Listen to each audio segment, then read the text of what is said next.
السلام عليكم ورحمة الله وبركاته. جاي النهاردة عشان اعمل لكم مربى الفراولة. طبعا احنا عارفين الفراولة كتير في السوق. ممكن نعملها عدة استخدامات: عصاير تفرزيها، او تعمليها زي ما انا عاملاها كده.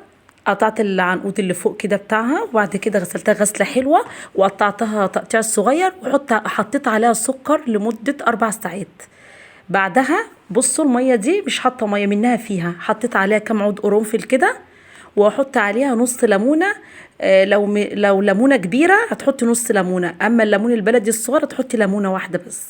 وسيبها بقى على النار تقعد معاكي، يعني ايه تقعد تتخن كده لحد ما هوريكي الخطوات بتاعه المربى دي. كده لسه ما قعدتش معانا، يعني ما تخنتش.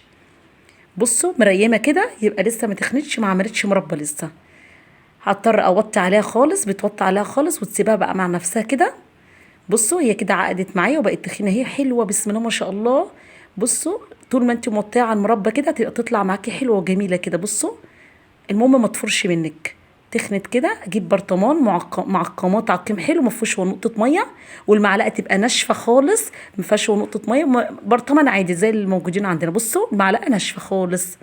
هبتدي بقى احط عندي فين في البرطمان اللي انا مجهزاه.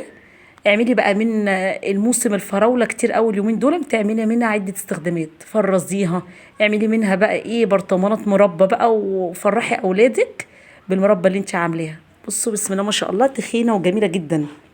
فاض منها في بوله كده صغيره، ومجهزه سندوتش بقى عشان اعمل سندوتش. والف هنا وشفا على قلبي وعلى قلبكم، والسلام عليكم.